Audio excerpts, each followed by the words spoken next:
Bom dia, amados. Hoje vamos ler Filipenses, capítulo 1, de 13 até o 15. Filipenses 1, de 13 até o 15. A Bíblia diz: de maneira que as minhas prisões em Cristo foram manifestas por toda a guarda pretoriana e por todos os demais lugares, e muitos dos irmãos no Senhor, tomando ânimo com as minhas prisões, ousam falar confiadamente, sem temor. Verdade é que também alguns pregam a Cristo por inveja e porfia, mas outros de boa vontade. Uns, na verdade, anunciam a Cristo por contenção, não puramente julgando acrescentar aflição às minhas prisões.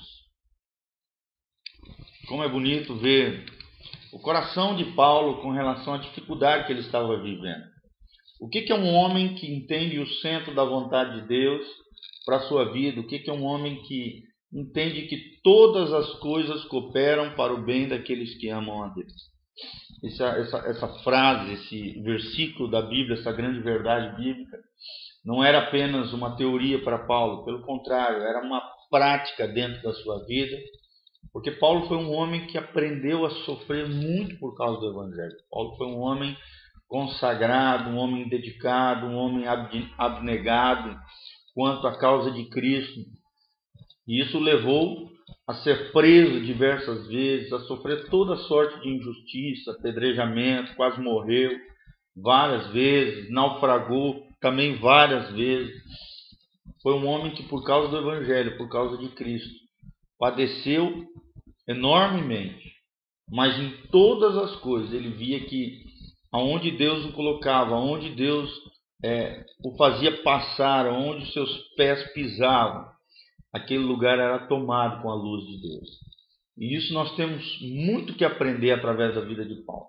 Ele fala assim, diante da guarda pretoriana, as minhas prisões em Cristo foram manifestas. Ou seja, até ali dentro da cárcere, dentro da prisão, e a carta aos Filipenses foi escrita dentro da cadeia, dentro da prisão, quando Paulo estava preso em Filipe.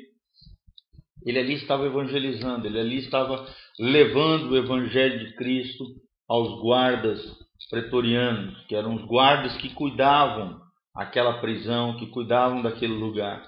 Ou seja, em todo o tempo Paulo estava evangelizando, estava ministrando a graça de Deus, a salvação através de Jesus Cristo, mesmo dentro da prisão. E por todos os lugares aonde ele ia, esse evangelho de Cristo era propagado, era levado. Isso nos ensina muito, meu irmão. Será que eu e você, nós temos levado o evangelho de Cristo por onde nós passamos? Será que não importa as circunstâncias, não importa aquilo que nós estejamos vivendo, será que nós temos o nosso coração disposto a levar esta causa, a levar a mensagem de Jesus, não importa as circunstâncias, a todos aqueles que precisam ouvir a maior dentre todas as boas notícias, entre todas as mensagens que existem nessa terra? E Paulo fala que os irmãos, ao saber deste fato de Paulo, das prisões e da maneira como Deus utilizava ali dentro da prisão, com os guardas, com aquelas pessoas envolvidas, o carcereiro, eles se animavam no Senhor, de tal maneira que eles pregavam a palavra de Deus de maneira mais confiante, com menos temor e com mais amor e dedicação ao Senhor. Sabe, irmão, quando a gente passa por uma luta, por uma dificuldade, aquilo deve nos tornar mais fortes. E exemplos de fé, exemplos de vida consagrada a Deus, devem se tornar um ânimo para nós.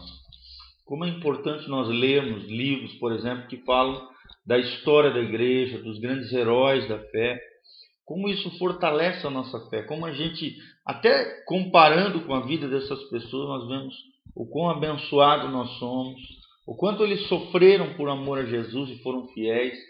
Isso estabiliza a nossa alma, ao mesmo tempo gera em nós uma coragem, uma ousadia, uma confiança maior de se pregar o evangelho, de se viver por Jesus. E isso é muito importante para a vida do cristão. E Paulo também fala que alguns né, se utilizam do Evangelho, pregam o Evangelho por inveja, por porfia, né, para mostrar para o outro, e não de boa vontade, ou seja, com motivações escusas, com motivações equivocadas, com motivações erradas. Mas é necessário pregar o Evangelho. O Evangelho está sendo pregado, mesmo que às vezes de forma equivocada, com motivações erradas, o Evangelho está causando o seu efeito. É claro que se nós pregamos e ministramos o Evangelho com motivações equivocadas, Deus vai tratar isso no nosso coração, na nossa vida, porque Deus sonda os nossos corações. Deus em todo tempo ele está sondando os nossos corações, principalmente com relação às coisas que nós fazemos em nome de Deus. E principalmente quando se refere ao Evangelho. Então cuide para que você pregue o Evangelho, viva para Deus, sabe? Leve essa salvação, essa luz de Deus, não por inveja, nem por porfia, ou seja, por briga, por confusão, para aparecer para os outros. Né? Hoje nós vemos dentro da igreja um mecanicismo louco, né? As igrejas se tornando uma espécie de empresa, as igrejas competindo os membros entre si para ver quem ganha mais alma e tal. Claro que as almas vão ser ganhas, as almas vão ser alcançadas. Mas se a nossa motivação estiver em querer aparecer para os outros, inveja, ciúme, briga, orgulho, soberba, Deus vai tratar isso no nosso coração. Isso está equivocado. Apesar do reflexo que o Evangelho causa na vida das pessoas. Então, que nós possamos fazer de coração puro, de coração de motivações limpas diante de Deus, de boa vontade, como Paulo fala, né? Ele diz, uns na verdade anunciam a Cristo por contenção, ou seja, né, movidos por essas intenções erradas, não puramente, julgando acrescentar aflição às minhas aflições, né? Ou seja, Paulo sofria ao saber desses métodos de evangelismo e dessas confusõezinhas que tinham dentro da igreja.